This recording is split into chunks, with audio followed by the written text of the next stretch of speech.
भी जेई के most expected questions science की सीरीज में ये 15वां सेट है। ठीक है, हम लोगों ने 14 सेट कंप्लीट कर लिया है, ये है हमारा 15 सेट का पहला क्वेश्चन है। What is the value of power if man does 50 joule of work in 10 second? 5 वाट, 500 वाट, 50 वाट या 0.5 वाट।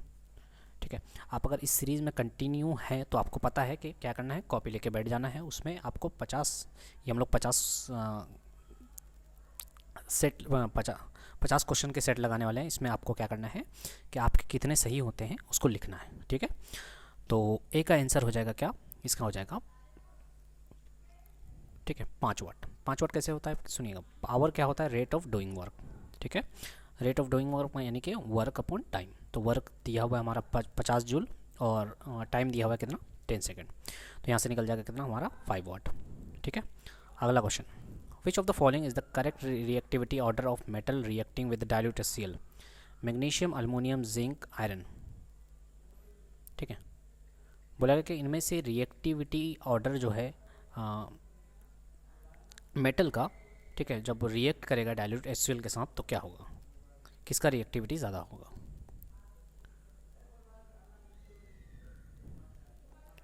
ठीक है, तो इसको ये करने के लिए पहले हम लोग को रिएक्टिविटी सीरीज आना चाहिए, तभी कर पाएंगे।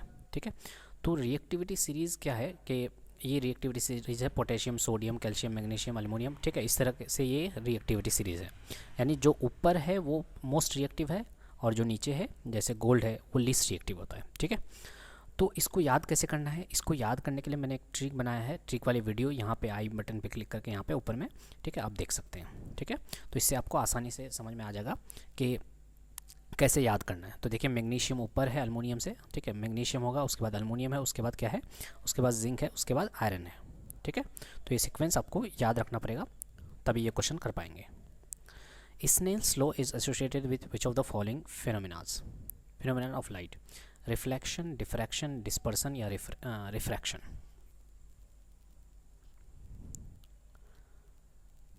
ठीक है, तो स्नेल्स लॉ जो है वो लाइट के कौन से फिनोमेना से रिलेट करता है, तो ये हो जाएगा रिफ्रैक्शन। ठीक है, रिफ्रैक्शन, जब कोई लाइट रेज एक मीडियम से दूसरे मीडियम में ट्रेवल करता है तो वो होता है हमारा रिफ्रैक्शन। तो उसका जो रिलेशन होता है जो कि स्नेल्स जी के द्वारा दिया गया है, जिसको स्नेल्स लॉ बोलते हैं, वो बोलते हैं N1 साइन आई अपॉन N2 साइन आई। N1 और N2 क्या है, N है रिफ्रैक्टिव इंडेक्स। ठीक है, अलग अलग मटेरियल का अलग अलग रिफ्रैक्टिव इंडेक्स होता है। तो N1 क्या है, मीडियम वन, जो दो अलग अलग मीडियम की बात करते हैं हम लोग, तो N1 जो है रिफ्रैक्टिव इंडेक्स है मीडियम 1 का, और N2 जो है रिफ्रैक्टिव इंडेक्स है सेकंड मीडियम का। ठीक है, उसके बाद आई की बात करें तो ये इंसिडेंस एंगल होता है और आई जो है ये रिफ्लेक्टेड एंगल होता है। ठीक है, तो इन दोनों का जो ये है, ठीक है, दोनों बराबर होता है। ठीक, यही कहता है स्नेल्स लॉ, तो ये रिफ्रैक्शन है। ठीक है, अब आपको ये भी याद रखना है कि बहुत बार ये पूछा जाता है कि refractive index of one medium divided बटे refractive index of second medium किस चीज़ के बराबर होगा, तो ये होगा, ये sine R upon sine I के बराबर होगा। ठीक है, तो यहीं से एक रिलेशन निकल सकता है हमारा। एक तो ये वाला रिलेशन हुआ ही, उसके बाद N1/N2 भी बहुत बार पूछ लिया जाता है। ठीक है, if an object with mass 0.1 kg moves with a uniform velocity of 2 metre per second, it's kinetic energy is 0.4 joule, 0.1 joule, 0.2 joule या 0.05 जूल। क्या होगा इसका आंसर? ठीक है, तो काइनेटिक एनर्जी का जो सिंपल सा फॉर्मूला होता है वो क्या होता है, हाफ mv²। ठीक है, हाफ का वैल्यू, हाफ m का वैल्यू दिया हुआ है 0.1 kg। अब यहाँ पे एक आपके साथ आपको हमेशा ध्यान रखना है कि ये kg में दिया हुआ है या फिर ग्राम में दिया हुआ है। ठीक है, क्योंकि यहाँ पे आपको kg में ही लेना है, अगर ग्राम में दिया है तो उसको कन्वर्ट करना है kg में। ठीक है, और वेलोसिटी किस में दिया है, 2 मीटर पर सेकंड। सही है, यहाँ पे कुछ नहीं करना है हमको। ठीक है, डायरेक्ट वैल्यू पुट करना है और आंसर आ जाएगा हमारा। The unit of food belongs to which of the following system of unit? FPS system, CGS system, MKS system या SI system?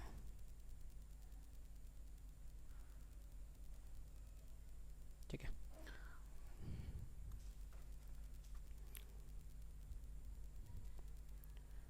तो फुट जो बिलोंग करता है वो हो जाएगा, ये FPS सिस्टम से होता है, ठीक है। क्या है ये? फुट पाउंड सेकेंड, ठीक है। बात करें CGS का क्या होता है? सेंटीमीटर, ग्राम और सेकंड होता है, ठीक है। उसी की तरह से MKS और SI सेम होता है, ठीक है। MKS में क्या होगा? मीटर, किलोग्राम और सेकंड। तो MKS जो होता है इसी को स्टैंडर्ड माना गया है, इंटरनेशनली एक्सेप्ट किया गया है, ठीक है। तो MKS ही SI सिस्टम है। तो इसका जो आंसर होगा वो होगा पहला वाला, यानी FPS, foot pound second. A student has an I power of 0.-5D. What is the focal length and type of lens of spectacles that should use for correcting this defect? ठीक है, क्या होगा? 2 मीटर होगा focal length, convex lens चाहिए। -2.5 metre होगा concave lens चाहिए, या 2.5 metre convex lens चाहिए, या -2.5 कनकेव लेंस चाहिए। किस तरह का लेंस चाहिए?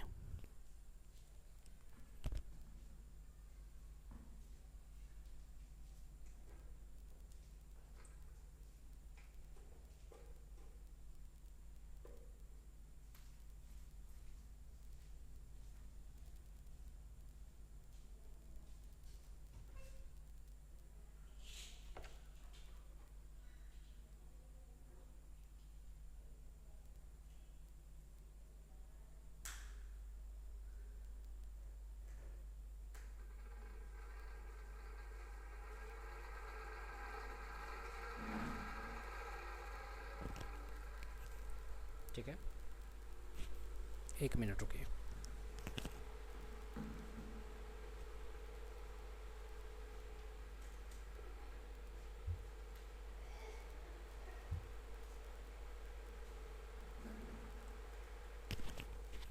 ठीक है, तो क्या होगा इसका आंसर?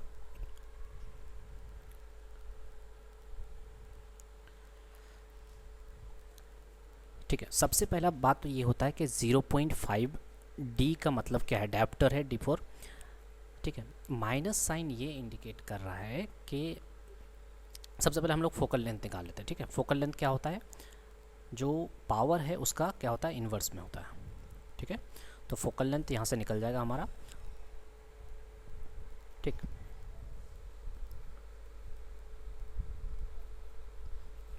उसके बाद अब बात करते हैं हम लोग negative sign.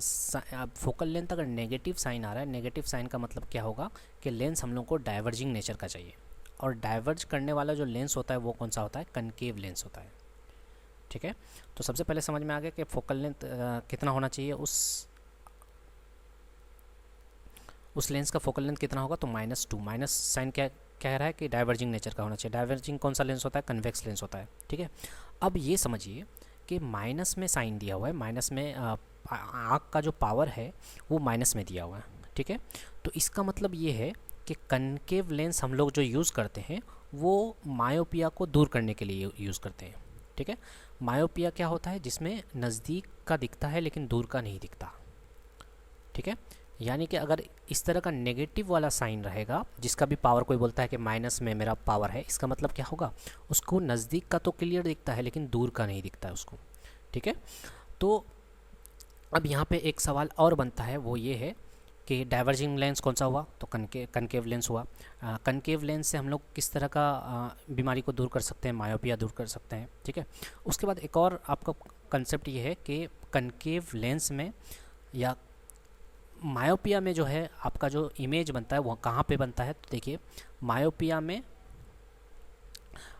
In front of retina बनता है, इन रेटिना नहीं बनता है, ठीक है। वो देखिए रेटिना यहाँ पे है, तो रेटिना से पहले ही बन जाता है, ठीक है। तो हम लोग जैसे ही कनकेव लेंस लगाएंगे तो अब जो इमेज फॉर्म होगा वो रेटिना पे फॉर्म होगा, ठीक है। मायोपिया कनकेव लेंस यही काम करता है। इस जो इमेज बन रहा था वो रेटिना से पहले बन रहा था, ठीक है, जो कि रेटिना पे बनना चाहिए था, तो हम लोग लेंस लगा के उसको ठीक कर देंगे। ये पूछा जाता है क्वेश्चन में कि मायोपिया बीमारी में हम लोग का जो इमेज बनता है वो कहाँ पे? बिहाइंड द लेंस बनता है, या सॉरी बिहाइंड द रेटिना बनता है, इन फ्रंट ऑफ रेटिना बनता है, तो ये इन फ्रंट ऑफ रेटिना, ठीक है।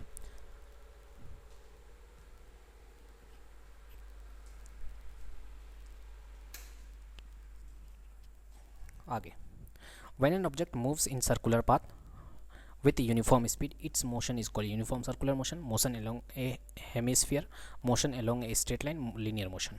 क्या होगा इसका आंसर?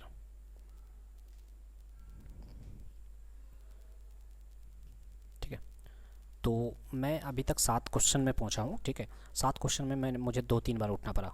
फ़ैन बंद कर रहा हूँ तो गर्मी लग रहा है, फ़ैन चला रहा हूँ तो ठंडा लग रहा है. ठीक है, तो इसलिए बार बार उठना पड़ रहा है. शायद साउंड में भी अगर कुछ ये हो तो आगे फॉरवर्ड करके देखिएगा आपको. ठीक है, तो कोई बात नहीं, गर्मी सह लेंगे हम लोग. ठीक है, तो जब कोई ऑब्जेक्ट सर्कुलर पाथ पे यूनिफॉर्म स्पीड में मोशन करते हैं तो इसको क्या बोलते हैं? यूनिफॉर्म सर्कुलर मोशन बोलते हैं.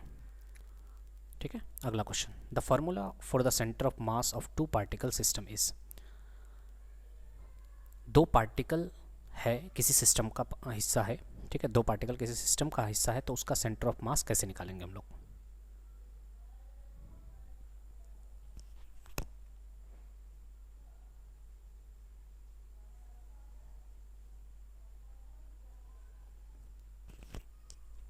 ठीक है, तो इसका सिंपल सा फॉर्मूला होगा कि मास m1 into r1 plus m2 r2 divided by m1 plus m2. ठीक है, r क्या है एक्चुअली? उसका जो पोजीशन वेक्टर है वो है r1 और r2. ठीक है, और m1 m2 क्या है? मासेस है. ठीक है, metallurgy is the process of. Metallurgy क्या होता है? रस्टिंग ऑफ आयरन प्रोसेस है, डिस्टिलेशन है, एक्सट्रैक्टिंग मेटल फ्रॉम ओर है, या गैल्वेनाइजेशन ऑफ ओर है. मेटलर्जी क्या होता है? ठीक है, तो मेटलर्जी एक्चुअली क्या होता है कि हम लोग जो ओर से मेटल को एक्सट्रैक्ट करते हैं उसी को बोलते हैं मेटलर्जी. सिर्फ एक्सट्रैक्ट नहीं करते हैं, उसको रिफाइन भी करते हैं, तो ये प्रोसेस मेटलर्जी में ही आता है. यानी कि जब ज़मीन खदान से जब कोई भी मेटल निकलता है तो वो ओर के शक्ल में पाया जाता है. माने उसके साथ बहुत तरह की इम्प्योरिटीज़ या अदर मेटल्स भी उसके साथ मिक्स होते हैं. ठीक है, तो उससे जो मेटल निकलेगा, ठीक है, मेटल निकालने का जो प्रोसेस होगा उसी को मेटलर्जी बोलते हैं. ठीक है, रस्टिंग ऑफ आयरन क्या है? ये मेटल में जंग लगना, खास करके आयरन की बात करें तो आयरन में जंग लगने को रस्टिंग ऑफ आयरन बोलते हैं. डिस्टिलेशन क्या है? Separating liquid using heat. ठीक है, गैल्वेनाइजेशन क्या होता है? गैल्वेनाइजेशन ऑफ ओर का मतलब होता है कि आयरन का कोटिंग करना स्टील आयरन या फिर स्टील का कोटिंग करना जिंक के साथ, ताकि उस पर जंग ना लगे, उसको गैल्वेनाइजेशन बोलते हैं. ठीक है, जैसे आयरन को ओपन छोड़िएगा तो उसमें जंग लग जाएगा, लेकिन उसको अगर जिंक का कोटिंग कर देते हैं तो इसी को गैल्वेनाइजेशन बोलते हैं, जिससे वो जंग लगने से बच जाएगा. What is the SI unit for measuring luminous intensity? Luminous intensity को मेज़र करने के लिए क्या है? मोल है, कैंडला है, एम्पियर है, या फिर केल्विन है. ठीक है, तो इसका आंसर हो जाएगा हमारा कैंडला. तो candela is the unit of luminous intensity. अब ल्यूमिनस इंटेंसिटी का मतलब क्या होता है? सुनिएगा ध्यान से. Amount of wavelength weighted visible light emitted by a light source in specific direction per unit solid angle. ठीक है, बात करें अदर ऑप्शंस की तो मोल जो है वो अमाउंट ऑफ सब्सटेंस का ऐसा यूनिट है. ठीक, एम्पियर इलेक्ट्रिक करंट का यूनिट है, और केल्विन जो है थर्मोडायनेमिक टेम्परेचर का यूनिट है, यानी टेम्परेचर का यूनिट है, ऐसा unit. Burning of coal is an example of which of the following chemical reaction? Combination reaction, double displacement reaction, decomposition reaction, reduction reaction. ठीक है, तो कोयला का जलना जो है ये किस तरह का रिएक्शन है? ठीक है,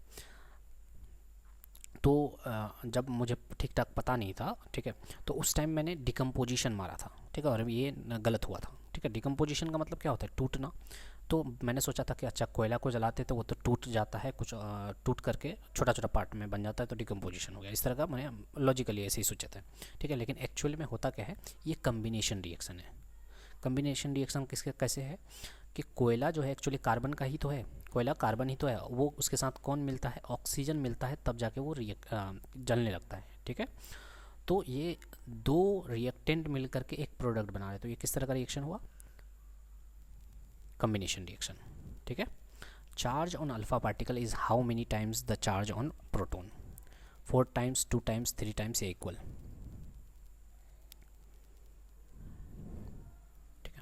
अल्फ़ा पार्टिकल पे जो चार्ज होता है वो प्रोटॉन के चार्ज के कितने बार के बराबर है? ठीक है, 4 गुने, 2 गुना, 3 गुना, या इक्वल है. ठीक है, तो अल्फ़ा पार्टिकल पे जो चार्ज होता है वो दो गुना है प्रोटॉन के चार्ज के, ठीक है। हीलियम जो है, ठीक है, हीलियम का जो न्यूक्लियस है उसमें 2 प्रोटॉन 2 न्यूट्रॉन होते हैं, ठीक। तो प्रोटॉन होने की वजह से क्या होगा, उस पर पॉजिटिव चार्ज ऑब्वियसली, ठीक है। तो उस पर जो अल्फ़ा पार्टिकल पे जो चार्ज आता है वो प्रोटॉन्स की वजह से ही होता है, ठीक है। तो कितने प्रोटॉन्स हैं, 2 प्रोटॉन्स है, इसका मतलब क्या होगा 2 times of proton is necessary for combustion. Combustion के लिए क्या चीज़ का ज़रूरी है, हाइड्रोजन है, ऑक्सीजन है, सल्फर है, कार्बन है,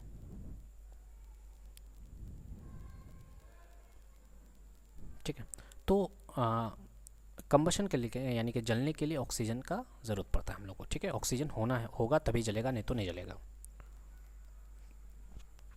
अगला सुनिएगा, N object is placed at 20 centimetre in front of concave mirror and produces 3 times magnified real image, what is the focal length of the concave mirror.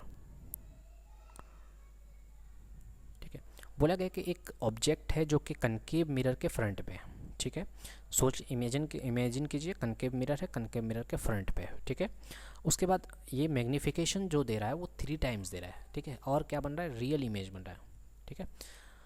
तो रियल इमेज मैग्नीफाइड 3 टाइम्स लिखता तो चल जाता, लेकिन real image कह करके एक हमको हिंट दे रहा है। किस चीज़ का hint, what is the focal length of the concave mirror. अब पूछा है कि फोकल लेंथ कनकेव मिरर का कितना होगा, 15 सेंटीमीटर, 6.6 सेंटीमीटर, 10 सेंटीमीटर या 7.5 सेंटीमीटर, ठीक है। तो एक्चुअली u जो है वो 20 सेंटीमीटर है, और कनकेव मिरर के लिए u बोले तो ऑब्जेक्ट डिस्टेंस जो होता है वो माइनस में लेते हैं हम लोग। अब मैग्नीफिकेशन की बात करें, ठीक है, मैग्नीफिकेशन में बोला गया 3 टाइम्स है, ठीक है। और ये भी बोल रहा है कि रियल इमेज है, तो magnification for real image negative होता है, ठीक है। नेगेटिव में कितना लिखा जाएगा, -3। तो ये चीज़ दिमाग में रखना है कि रियल इमेज के लिए जो मैग्नीफिकेशन होता है माइनस में लिखते हैं हम लोग, ठीक है। मैग्नीफिकेशन होता है -v/u, ठीक है। तो वैल्यूज़ जब पुट करेंगे हम लोग तो v का वैल्यू कितना आ जाएगा, -60 सेंटीमीटर आ जाएगा, यानी कि इमेज जो बनेगा वो 60 centimetre in front of concave mirror बनेगा, ठीक। उसके बाद अगर हमको फोकल लेंथ निकालना है तो सिंपल सा वो फार्मूला लगाते हैं, mirror formula 1/f = 1/v + 1/u, ठीक है। तो वैल्यू पुट करेंगे तो ये आ जाएगा -1/15, 1/f बराबर, तो f बराबर कितना हो जाएगा 15 सेंटीमीटर, ठीक है। आगे, which of the following symptoms is related to myopia. अभी हम लोगों ने डिस्कस किया कि मायोपिया के बारे में। अब पूछा है इनमें से कौन सा ऐसा सिम्टम है जो कि मायोपिया से रिलेटेड है। A person can see nearby objects clearly but can't see distinct object distinctly. A person can see both nearby and distinct object distinctly. A person can not see both nearby and distinct object distinctly. A person can see distinct object clearly but can not see nearby object distinctly. क्या होगा इसका answer,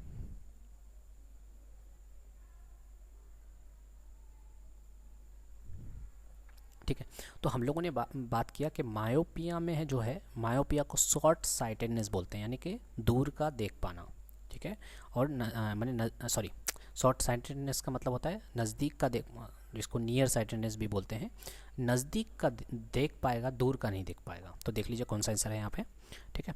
तो ए person can see nearby objects clearly but can't see distant object distinctly. अभी हम लोगों ने discuss भी किया, मायोपिया को दूर करने के लिए कनकेव लेंस का ज़रूरत है हम लोग को, ठीक है। और इमेज कहाँ पे फॉर्म हो रहा था, इमेज जो है इन फ्रंट ऑफ रेटिना बन जा रहा था, उसको रेटिना पे लाना था। When calcium carbonate is heated it decompose to give. जब कैल्शियम कार्बोनेट को हीट करेंगे तो क्या देगा वो हमको, ठीक है। ये देगा हमको कैल्शियम ऑक्साइड कार्बन डाइऑक्साइड, ठीक है। कैल्शियम ऑक्साइड जिसको क्विक लाइम बोलते हैं वो देगा, और कार्बन डाइऑक्साइड देगा। विच of the following is not a vector quantity. इनमें से कौन सा है वेक्टर क्वांटिटी नहीं है, डिस्प्लेसमेंट, टेम्परेचर, ड्रैग या फिर फोर्स।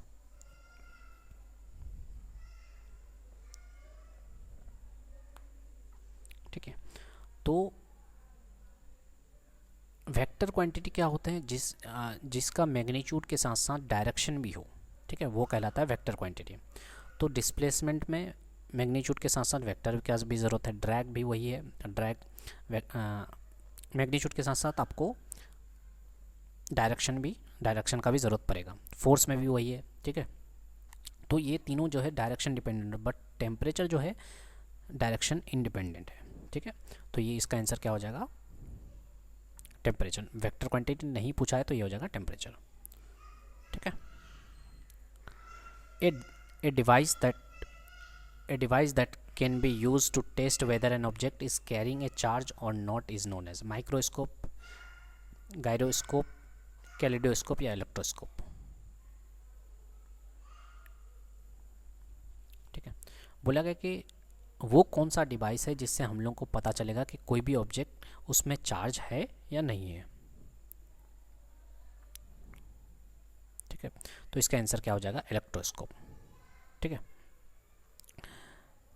इलेक्ट्रोस्कोप से ही पता चल जाएगा कि कोई भी ऑब्जेक्ट चार्ज कैरी करता है या नहीं। कैसे पता चलता है, सुनिएगा ध्यान से। तो इलेक्ट्रोस्कोप में जो मेटल वाले टर्मिनल है उसमें अगर हम लोग वो जो ऑब्जेक्ट है उसको उसके करीब लेकर के आते हैं, उससे टच करवाते हैं, तो द इंटरनल मेटालिक लीव्स, ठीक है, गेन द सेम चार्ज, उसमें भी क्या करता है, सेम चार्ज आ जाता है और उसको रिपेल करने लगता है, जिससे ये कंफर्म हो जाएगा कि रिपेल कर रहा है मतलब सेम चार्ज आ चुका है, सेम चार्ज आ चुका है मतलब उसमें के अंदर भी क्या है, चार्ज है वो ऑब्जेक्ट में। Formula of resistance is, resistance का फॉर्मूला क्या होगा, ठीक है। ओम्स लॉ के अकॉर्डिंग हम लोग जानते हैं कि V equal to I R होता है, तो R बराबर क्या होगा, V बाई आई हो जाएगा।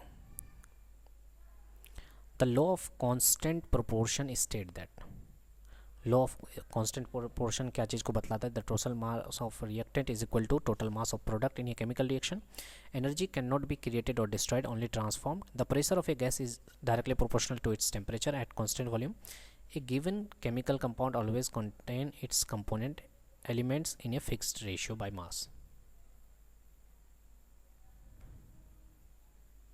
क्या होगा इसका आंसर, तो ये हो जाएगा हमारा कि a given chemical compound always contains its component element in a fixed ratio by mass, ठीक है।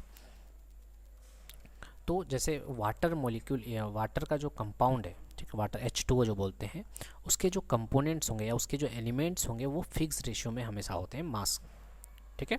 तो यही चीज़ इसी को बोलते हैं लॉ ऑफ कांस्टेंट प्रोपोर्शन।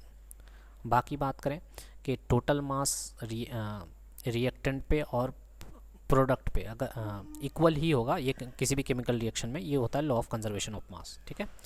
और ये जो है एनर्जी को ना तो क्रिएट कर सकते हैं ना ही डिस्ट्रॉय कर सकते हैं, सिर्फ उसके एक फॉर्म से दूसरे फॉर्म में ट्रांसफॉर्म कर सकते हैं, तो ये हुआ law of conservation of energy.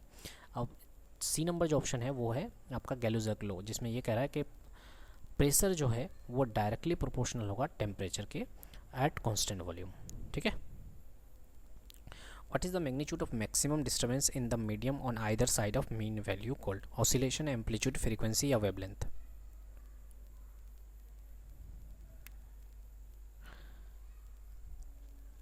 ठीक, तो बोला गया है कि जो मैक्सिमम डिस्टर्बेंस जो होता है कोई भी मीडियम, ठीक है, मीन वैल्यू से जो मैक्सिमम डिस्टर्बेंस का जो मैग्नीट्यूड होता है वो एक्चुअली क्या कहलाता है, वही होता है हमारा एम्पलीट्यूड, ठीक है। कोई भी ऑब्जेक्ट जब ओसिलेट करता है तो मीन पोजीशन से मैक्सिमम डिस्टेंस कितना जा रहा है ऑन द आइदर साइड, दोनों साइड में, ठीक है। उसी को जैसे हम लोग गिटार को टच करके छोड़ते हैं तो वो ऊपर नीचे वाइब्रेट करते हैं, तो वो मैक्सिमम कितना गया है ऊपर, नीचे कितना गया है, वही होता है हमारा एम्पलीट्यूड, ठीक है। फ्रीक्वेंसी की बात करें, ऑसिलेशन क्या होता है, वाइब्रेशन ही होते हैं ऑसिलेशन, ठीक है। फ्रीक्वेंसी की बात करें तो जैसे मैंने कहा कि आप गिटार का स्ट्रिंग को एक बार टच करके छोड़ दीजिए, ठीक है, तो वो क्या करेगा, वाइब्रेट करेगा। तो एक सेकंड में कितना बार कंप्लीट ऑसिलेशन करता है, कितना वेव साइकिल पूरा कंप्लीट होता है, उसी को बोलते हैं फ्रीक्वेंसी, ठीक है। और वेवलेंथ किसको बोलते हैं, ठीक है, जो टू आइडेंटिकल वेव्स के बीच में जो डिस्टेंस होता है उसी को बोलते हैं wavelength. Which of the following is an example of a mixture, इनमें से कौन सा एग्जाम्पल है मिक्सचर का, ग्लूकोज है, ब्रास है, कॉमन सॉल्ट है या रस्ट है, ठीक है। तो ग्लूकोज की बात करें तो ग्लूकोज C6H12O6 होता है फॉर्मूला इसका, तो ये क्या है, कंपाउंड है, ठीक है। कॉमन सॉल्ट क्या होता है, NaCl, यानी कि NaCl ये भी क्या है, एक कंपाउंड है। रस्ट की बात करें तो Fe2O3XH2O होता है, ठीक है, जो कि आयरन का कंपाउंड है। तो ये भी कंपाउंड है। सिर्फ बच गया कौन, ब्रास। ब्रास क्या है, एलॉय का मिक्सचर होता है, ठीक है, कौन सा, कॉपर और जिंक का, ठीक है, तो ये हो जाएगा ब्रास। अगला सुनिए, what is the primary purpose of pasteurization in food processing? To kill harmful micro organism, to enhance flavour, to increase nutritional value, to improve texture. Pasteurization का प्राइमरी पर्पस क्या होता है?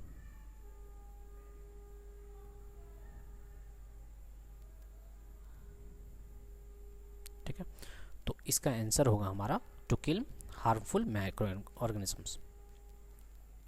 ठीक है, तो फूड प्रोसेसिंग में पेस्चराइजेशन में क्या होता है कि जो फूड है उसको माइल्ड हीट ट्रीटमेंट दिया जाता है, जिससे जो पैथोजेंस है या माइक्रो ऑर्गेनिजम्स है उसको एलिमिनेट किया जा सके। According to Newton's third law of motion, every action has equal and opposite reaction. Action and reaction may or may not be of same magnitude, both 1 and 2 या none of the above.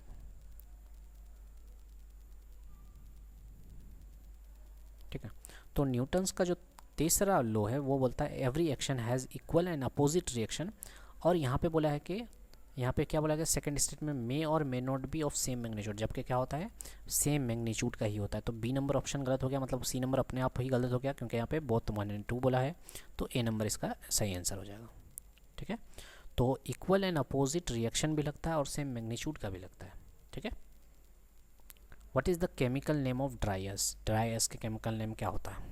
Carbon dioxide, nitrogen oxide, ऑक्सीडेन या sulphur dioxide?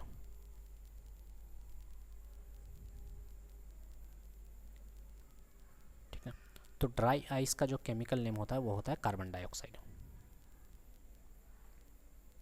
ठीक है, अगला question, the given distance time graph represent. Time graph ये दिया हुआ है हम लोग को, टाइम डिस्टेंस का एक ग्राफ दिया हुआ है। इसमें ये बतलाना है कि body is moving with variable velocity, body is moving with constant velocity, body is at rest, body moving along a straight line path. ठीक है, तो इसका आंसर को समझने से पहले इसको ग्राफ को समझिए। देखिए, टाइम ऐसे करके जाएंगे तो टाइम आगे बढ़ रहा है, लेकिन इस ग्राफ को देखिए, इस लाइन को देखिए, टाइम तो आगे बढ़ रहा है लेकिन डिस्टेंस आगे नहीं बढ़ रहा है। ठीक है, तो डिस्टेंस क्या है, क्या कांस्टेंट हो गया, यानी कि उस टाइम आगे बढ़ते जा रहे हैं लेकिन डिस्टेंस आगे नहीं बढ़ रहा है, इसका मतलब वो बॉडी किस में है, रेस्ट में है। ठीक है, तो डिस्टेंस टाइम ग्राफ से 4 ग्राफ पूछे जा सकते हैं। ठीक है, एक तो ये वाला हो गया, उसके बाद कौन सा होगा, अगर स्टेशनरी है मतलब रुका हुआ है तो इस तरह का ग्राफ, अगर यूनिफॉर्म मोशन में है तो स्ट्रेट लाइन बनेगा। ठीक है, अगर नॉन यूनिफॉर्म मोशन में है विथ स्पीड इंक्रीज, अगर स्पीड इंक्रीज करेगा तो ये कर्व वे में बनेगा। ठीक है, और अगर नॉन यूनिफॉर्म मोशन है, अगर स्पीड घट रहा है तो इस तरह का ग्राफ बनेगा, हम लोग को देखने को मिलेगा। ठीक है, ये स्पीड और डिस्टेंस और टाइम ग्राफ से यही 4 ग्राफ आते हैं, आपको दिमाग में बैठा लेना है। ठीक है, क्लियर? आगे सुनिए, इन द रिलेशन स्ट्रेस के बराबर के इंटू स्ट्रेन के इज क्या होगा, spring constant, relative density, modulus of elasticity या फिर फैक्टर ऑफ प्लास्टिसिटी?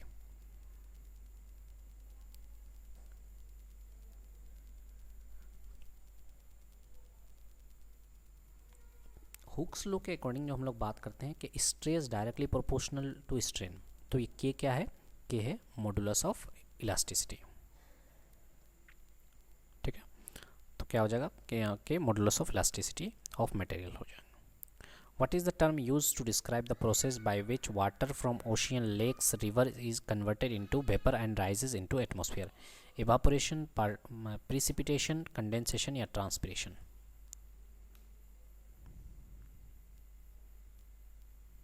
ठीक है, ऐसा प्रोसेस जिसमें जो ओशियंस है, लेक्स है या फिर रिवर्स से जो वाटर है वो कन्वर्ट हो जाता है वाटर वेपर में और फिर वो एटमॉस्फेयर में चला जाता है, इस प्रोसेस को क्या बोलते हैं? तो ये हो जाएगा इवापोरेशन बोलते हैं। ठीक है, सिंपल सा क्वेश्चन है एकदम। ट्रांसपिरेशन में क्या होता है, ठीक है, ये ट्रांसपिरेशन का नहीं है, ये प्रिसिपिटेशन है। ठीक है, प्रिसिपिटेशन में क्या होता है, atmospheric water vapour has condense into cloud and fall back down to the earth surface. तो जो वाटर वेपर है वो कंडेंस हो जाता है और बन जाता है क्लाउड, और वही फिर वापस बारिश बन करके गिरने लगता है। ठीक है, तो ये प्रिसिपिटेशन का एग्जाम ये है। ठीक है, तो ये ट्रांसपिरेशन का मतलब क्या होता है, सुनिए, ये गलत जगह इसका पोजीशन हो गया है, इसको यहाँ पे प्रिसिपिटेशन में डालना चाहिए था। ठीक है, कोई दिक्कत नहीं।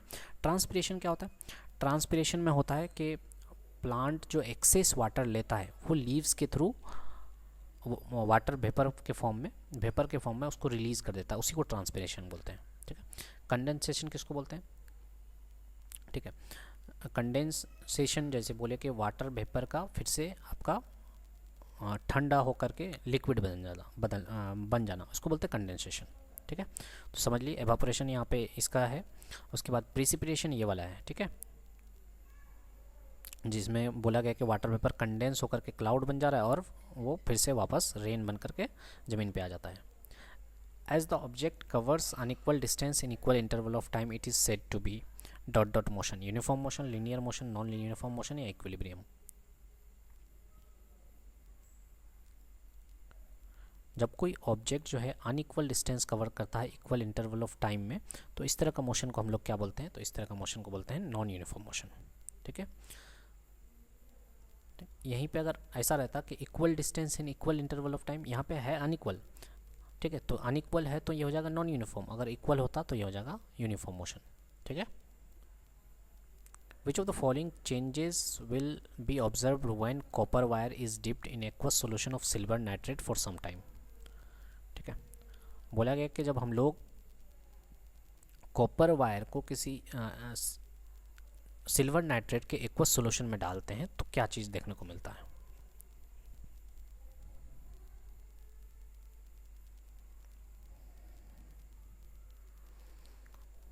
ठीक है, तो इसका आंसर हो जाएगा the colour of the solution changes from colourless to blue and silver solid deposit on copper wire. ठीक है, तो इस चीज़ को समझिए, देखिएगा क्या चीज़ है, पहले सिल्वर नाइट्रेट का सॉल्यूशन था, उसमें मैंने कॉपर वायर डुबाया। ठीक है, तो यहाँ पे क्या होगा, अब देखना पड़ेगा सिल्वर नाइट्रेट और कॉपर, यानी कि सिल्वर और कॉपर में किसका रिएक्टिविटी ज़्यादा है, तो ऑब्वियसली कॉपर का ज़्यादा है। जैसे मैंने कहा कि आपको रिएक्टिविटी सीरीज याद करना है तो ऊपर आई बटन पे जा करके देख लीजिए रिएक्टिविटी सीरीज, तभी कर पाएंगे आप। ठीक है, तो कॉपर क्या कर देता है, सिल्वर को हटा देता है, डिस्प्लेस कर देता है, इसको सिंगल डिस्प्लेसमेंट भी बोलते हैं। ठीक है, तो देख सकते हैं हम लोग कॉपर जो है सिल्वर नाइट्रेट के साथ जब रिएक्शन करेगा तो क्या करेगा, सिल्वर को हटा देगा और कॉपर जो है नाइट्रेट के साथ रिएक्शन कर जाएगा। ठीक है, तो इसको डिस्प्लेस कर देता है, तो इसको सिंगल डिस्प्लेसमेंट बोलते हैं। ठीक है, what are the possible effects when an electric current passes through a conducting solution. ठीक है, और ठीक है, तो जब किसी सॉल्यूशन से हम लोग इलेक्ट्रिक करंट अगर पास करवाएं तो क्या क्या चीज़ देखने को मिल सकता है। The solution may be heat up potential leading to evaporation, gases might form at the electrode visible as bubbles, the colour of the solution may change due to chemical reaction. क्या हो सकता है, या all of the above possibles.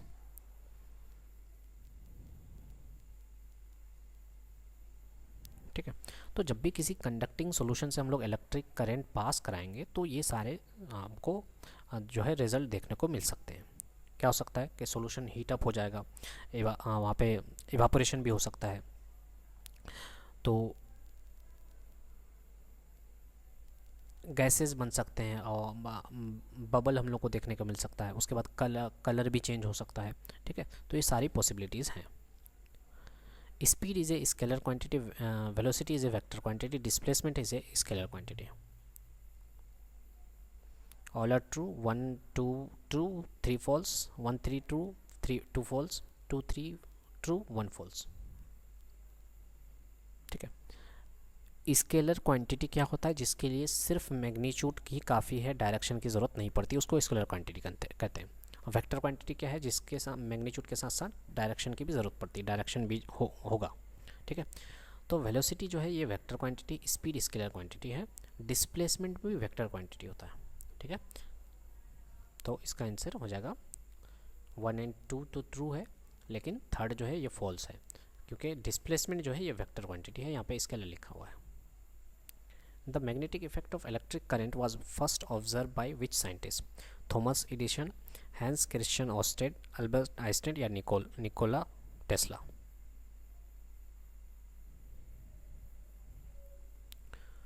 ठीक है, तो electric current की वजह से मैग्नेटिक इफेक्ट प्रोड्यूस हो जाना, ये किसने पहले ऑब्जर्व किया था? तो ये हो जाएगा हैंस क्रिश्चियन ऑस्टेड ने।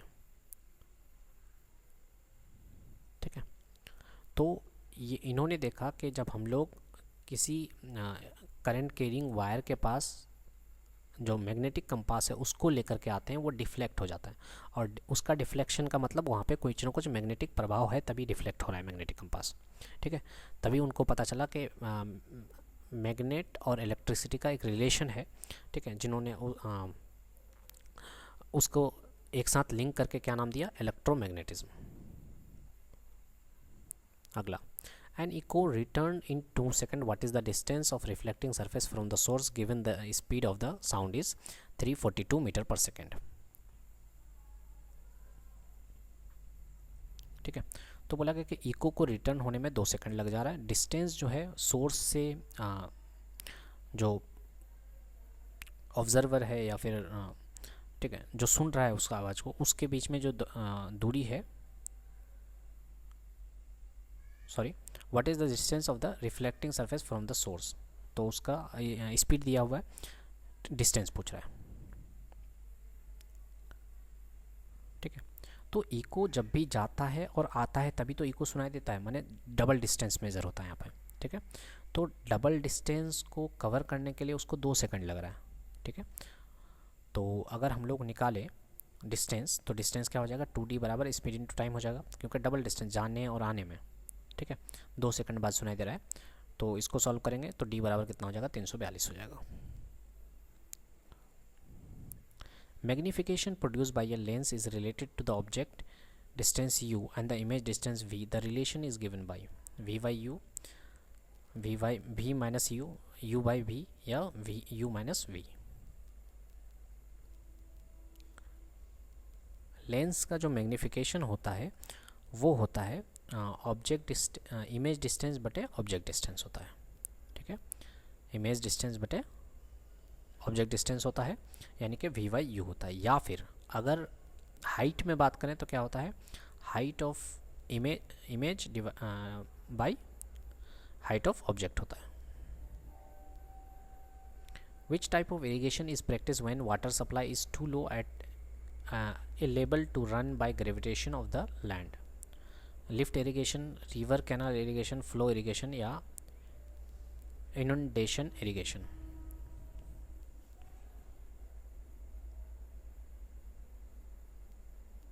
ठीक है, तो बोला गया कि अगर इरिगेशन, अगर पानी पटवाना है, ठीक है, लेकिन हो क्या जा रहा है, जिसमें पटवाना है उसका जो है या पानी जहाँ पे है वो लो एरिया में, आपको ऊपर वाले एरिया में पानी लेके जाना है, तो इस तरह का इरिगेशन को क्या बोलते हैं? इस तरह का इरिगेशन को बोलते हैं लिफ्ट इरिगेशन। ठीक है, तो लिफ्ट इरिगेशन हम लोग किसके थ्रू करवाते हैं? जैसे बोर्डिंग वगैरह हुआ, ठीक है, ट्यूबवेल के द्वारा या पंप के थ्रू हम लोग उसको लिफ्ट इरिगेशन करवाते हैं। What happen when a bar magnet is broken into 2 piece? जब किसी मैग्नेट को 2 पीस में बांटेंगे तो क्या होगा? We will have a single pole on each pieces, each pole will have 2 like poles, each piece will have 2 unlike poles, each piece will lose magnetism. क्या होगा इसका आंसर?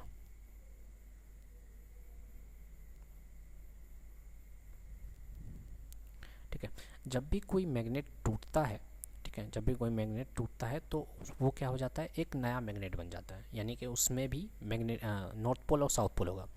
तो यानी कि दोनों ही मैग्नेट के पास, जैसे ही मैग्नेट को मैंने तोड़ा, मेरे पास 2 टुकड़ा हो गया, तो दोनों ही टुकड़े के पास अनलाइक पोल्स होगा, ठीक है, नॉर्थ साउथ दोनों ही पोल्स होगा दोनों के पास, ठीक है।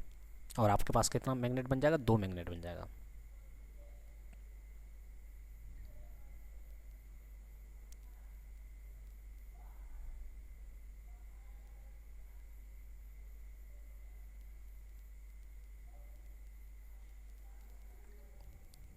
A solution contain 25 gram of copper chloride salt in 250 gram of water. Calculate the concentration in terms of mass by mass percentage of the solution.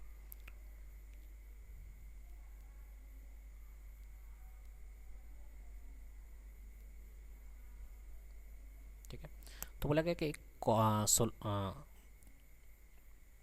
एक सोल्यूशन है जिसमें 50 ग्राम कॉपर क्लोराइड है, सॉल्ट है, और 250 ग्राम वाटर है, ठीक है। तो अगर उसका मास परसेंटेज निकालना है तो कैसे निकालेंगे, ठीक है। तो हम लोग कैसे निकालते हैं, मास परसेंटेज निकालने के लिए हम लोग को लिखना पड़ता है मास ऑफ सोल्यूट डिवाइडेड बटे टोटल मास, ठीक है। मास ऑफ सोल्यूट बटे टोटल मास, यानी कि मास ऑफ सॉल्वेंट भी होना चाहिए और मास ऑफ सोल्यूट भी होना चाहिए। तो मास ऑफ सोल्यूट जो है वो 25 है, जबकि मास ऑफ सॉल्वेंट की बात करें, टोटल मास की बात करें तो ये हो जाएगा 250 प्लस 25, ठीक है। तो 275 हो जाएगा, तो यहाँ से निकल जाएगा हमारा 9.09%। Who discovered the electron, electron किसने डिस्कवर किया था, ई गोल्डस्टेन, जे चेडविक, जे थॉमसन या नील बोर।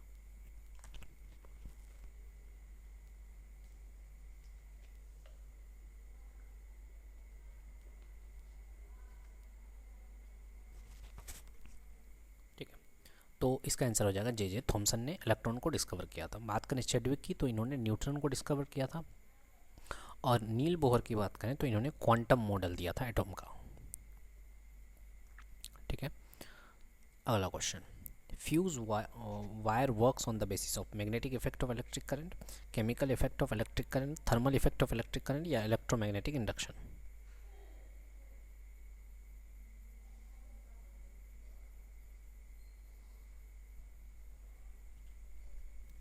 ठीक है, तो इसका आंसर हो जाएगा क्या आपका, थर्मल इफेक्ट ऑफ करंट, यानी कि heating effect of electric current पे फ्यूज वायर वर्क करता है, ठीक है।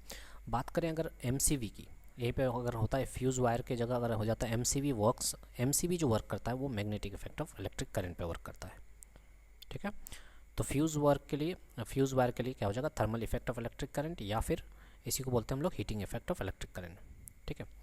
तो जब भी किसी वायर से या किसी कंडक्टर से हम लोग करंट बहाते हैं, ठीक है, तो उस पर जो हीट प्रोड्यूस होता है वो होता है आई स्क्वायर आर टी के बराबर, ठीक है। आई क्या है, करंट है, आर रेजिस्टेंस है, और टी क्या है, टाइम है, ठीक है। तो जो फ्यूज़ वायर बनाया जाता है उसका मेल्टिंग पॉइंट कम होता है, तो जैसे ही उसमें अगर एक्सेस करंट जाएगा तो वो क्या होगा, हीट होने लगेगा, और हीट करके क्या होने लगेगा, मेल्ट होने लगेगा, जिसकी वजह से पूरा सर्किट जो है वो ब्रेक हो जाएगा। सर्किट ब्रेक होगा मतलब जो करंट है वो और आगे नहीं बढ़ेगा मतलब हमारे जो इलेक्ट्रिकल अप्लायंसेस है वो डैमेज होने से बच जाएंगे, ठीक है। तो ये एक फ्यूज़ जो है एक तरह का सेफ्टी डिवाइस होता है। The formula for the find momentum, to find momentum find out करने के लिए क्या फार्मूला होता है, mass into acceleration, mass by velocity, velocity into mass, या मास इंटू वेलोसिटी, ठीक है। तो ये होता है मास इंटू वेलोसिटी, ठीक। अब तो ये मोमेंटम का फॉर्मूला है। अब मैं आपको बता रहा हूँ कि काइनेटिक एनर्जी का फॉर्मूला होता है हाफ mv²। तो काइनेटिक एनर्जी और मोमेंटम का क्या रिलेशन है आपको याद है तो एक बार कमेंट सेक्शन में लिख दीजिए, ठीक है। कमेंट सेक्शन से एक और चीज़ याद है, आपने लाइक नहीं किया, यहाँ तक 41 क्वेश्चन तक देख चुके हैं, आपने लाइक नहीं किया, लाइक कर दीजिए प्ले, ठीक है, ताकि इस तरह के वीडियोज़ मैं लाता रहूँ। A bus start from rest and rolls down a hill with a constant acceleration, it travels a distance of 300 meter in 10 seconds. Calculate its acceleration and also find the force acting on it if its mass is 800 kg. क्या होगा इसका answer?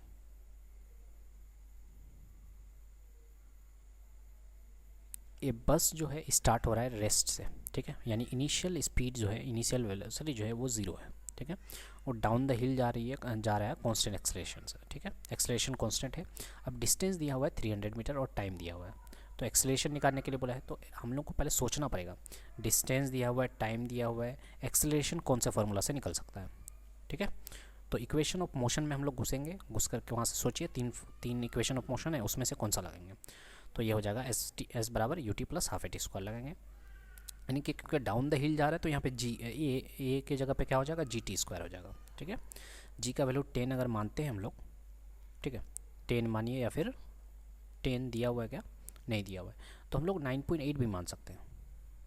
ठीक है, sorry जी का value तो निकालना ही है। ठीक है, कैलकुलेट एक्सेलरेशन, जी का वैल्यू निकालना है, तो जी का वैल्यू कितना आ जाएगा, 6 आ जाएगा। ठीक है, क्योंकि एस दिया हुआ था 300 मीटर। अब ये यू टी कहाँ गायब हो गया, तो यू टी, क्योंकि यू ज़ीरो है तो यू टी बराबर भी ज़ीरो हो जाएगा। इनिशियल स्पीड क्या है, ज़ीरो है इसका।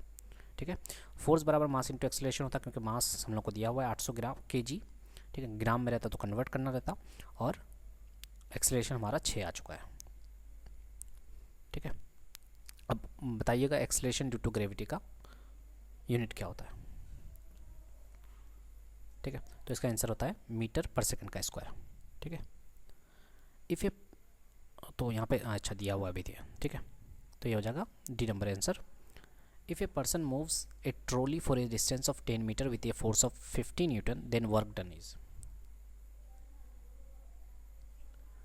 वर्क डन क्या होगा, अगर एक कोई आदमी है जो 50 न्यूटन का फोर्स लगा के 10 मीटर उस बॉडी को मूवमेंट करा पा रहा है ना, तो वर्क डन क्या होगा। वर्क डन जो होता है फोर्स इनटू डिस्प्लेसमेंट होता है। तो यहाँ पे लीनियर अगर ये है, क्या बोलते हैं, लीनियर अगर डिस्टेंस है तो डिस्टेंस और डिस्प्लेसमेंट बराबर होगा, तो इसलिए क्या हो जाएगा, 50 इंटू 10 500 हो जाएगा जूल के बराबर। Find the resistance of the conductor using the graph. Graph का यूज़ करके हम लोग को रेजिस्टेंस निकालना है, कितना होगा।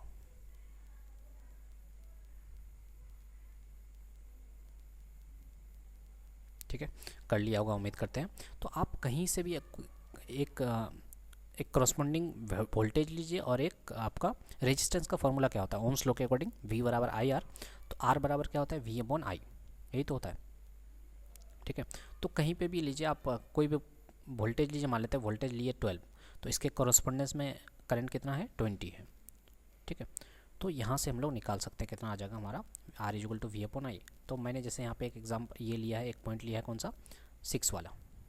ठीक है, 6 के कॉरस्पॉन्डेंस में इलेक्ट्रिक करंट कितना है, 0.10 है, तो यहाँ पे 60 आ जाएगा। ठीक है, आप कोई सा भी उठाइए, मान लेते 15 उठाइए।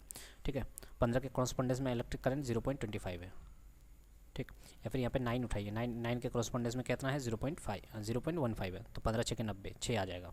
ठीक है, यानी कि 60 आ जाएगा हमारा। तो कहीं से भी आप निकाल सकते हैं। विच of the following is produce when barium chloride reacts with sodium sulphate. Barium chloride जब सोडियम सल्फेट के साथ रिएक्शन करेगा तो क्या होगा, ब्राउन प्रेसिपिटेट ऑफ BaSO4 यानी barium sulphate, yellow precipitate of barium sulphate, या फिर white precipitate of barium sulphate, या black precipitate of barium sulphate. ठीक है, यहाँ पे भी आपका रिएक्टिविटी सीरीज आएगा फिर से, कि सोडियम सल्फेट था और बेरियम क्लोराइड था। ठीक है, तो डबल डिस्प्लेसमेंट आ जाता है यहाँ पे, क्योंकि बेरियम के साथ कौन आ जाएगा, सल्फेट आ जाएगा। ठीक है, यानी कि या ऐसा बोल सकते हैं कि बेरियम जो है ये आपको सोडियम को डिस्प्लेस कर दिया और आ गया बेरियम सल्फेट, और सोडियम जो है क्लोरीन के साथ रिएक्शन कर गया, यानी कि NaCl बन गया। ठीक है, तो अब कौन सा प्रेसिपिटेट बनेगा, तो समझिएगा बेरियम सल्फेट के साथ साथ क्या बना है, सोडियम क्लोराइड बना है। तो बेरियम सल्फेट जो होता है इनसॉल्युबल होता है वाटर में, तो जब इनसॉल्युबल होगा, ठीक है, और सॉल्ट तो है या सोडियम क्लोराइड तो ये है, क्या बोलते हैं, सॉल्युबल होता है। तो जब ये सॉल्युबल है तो ये तो एंड रिमेंस क्लियर, ये तो डिज़ोल्व हो जाएगा। ठीक है, सोडियम क्लोराइड जब सॉल्युबल है तो ये तो क्या बोलते हैं, डिज़ोल्व हो जाएगा। ठीक, लेकिन बात करें बेरियम सल्फेट जो कि हाईली इनसॉल्युबल इन वाटर है, ये as it forms it immediately separate out from liquid as solid white precipitate. तो ये क्योंकि ये आपका वाटर में इनसॉल्युबल है, इसलिए वो क्या होगा, अलग हो जाएगा, और ये वाइट वाइट सॉलिड प्रेसिपिटेट बना लेगा, जिसको जो देखने में क्या होगा, मिल्की वे या क्लाउडी अपीयरेंस देखने को मिलेगा हम लोग को। ठीक है। The focal length of concave mirror with radius of curvature 20 centimetre अगर दिया हुआ है तो फोकल लेंथ कितना होगा? 15 सेंटीमीटर, 20 सेंटीमीटर, 5 सेंटीमीटर या 10 centimetre?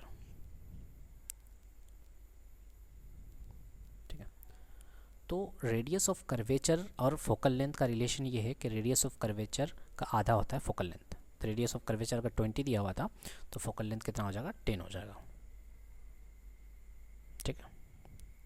A ray pass through the focus of a concave mirror after reflection, retraces the path it came from, passes through the focus, becomes parallel to the principal axis, yet deviate in such a way that when projected backward passes through focus. क्या होगा इसका answer? ठीक है। जब भी कोई रे focus से पास करता है, वो भी कनकेव मिरर के फोकस से, तो रिफ्लेक्शन के बाद क्या होगा? ये पैरेलल हो जाएगा प्रिंसिपल एक्सिस के। ठीक है। चाहे वो कनकेव मिरर हो या कन्वेक्स मिरर हो, अगर फोकस से पास कर रहा है तो इसका मतलब वो आफ्टर रिफ्लेक्शन वो प्रिंसिपल एक्सिस के पैरेलल जाएगा। या इसका उल्टा भी पॉसिबल है, अगर कोई रे प्रिंसिपल एक्सिस के पैरेलल है तो वो फोकस से होकर के गुजरेगा। ठीक है। और अगर कोई रे सेंटर ऑफ कर्वेचर से पास होता है तो वो रिफ्लेक्शन के बाद उसी पाथ में वापस आ जाता है। ठीक है। तो याद रखना ये चीज़। Phase changes reaction in Daniell cells is an example of isochoric process, cyclic process, reversible process या irreversible process?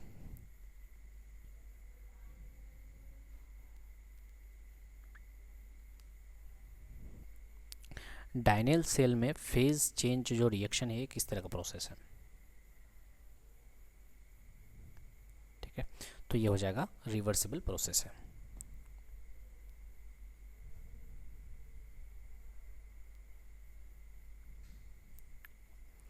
Ductility of metals enables it. Ductility of metal से क्या समझते हैं? To be drawn into thin wire, to be shaped into fine sheet, to break into pieces with small force, to cut another metal.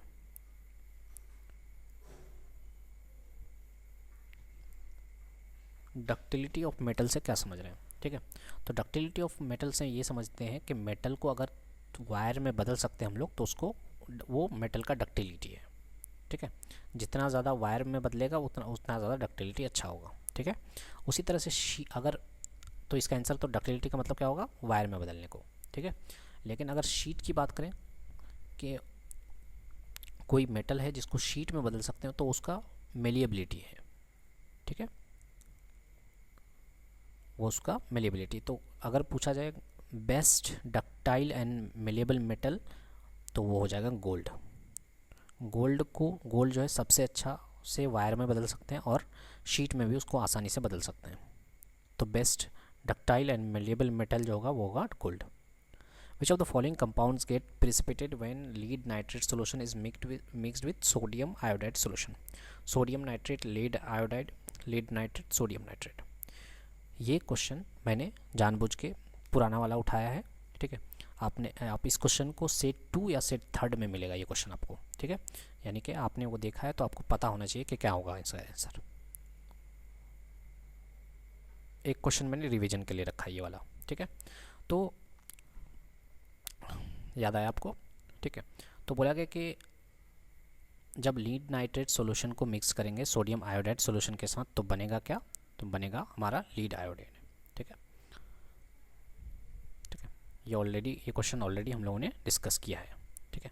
Sorry, ये 50 यहाँ पे 50 होगा। ठीक है। क्वेश्चन नंबर बदल गया है, यहाँ पे 50 हो जाएगा। ठीक है। तो हम लोगों ने 50 क्वेश्चंस कंप्लीट किए। उम्मीद करते हैं 50 क्वेश्चंस आपके सही होंगे। ठीक है। आप चेक कर लीजिए आपके कितने सही हुए हैं। ठीक है। तो उम्मीद करते हैं वीडियो अच्छा लगा। अगर अच्छा लगा तो please hit the like button. Thank you so much for watching. और आप अगले वीडियोस देख सकते हैं, न्यू प्लेलिस्ट देख सकते हैं। ठीक है। मिलते हैं फिर हम लोग अगले वीडियो में।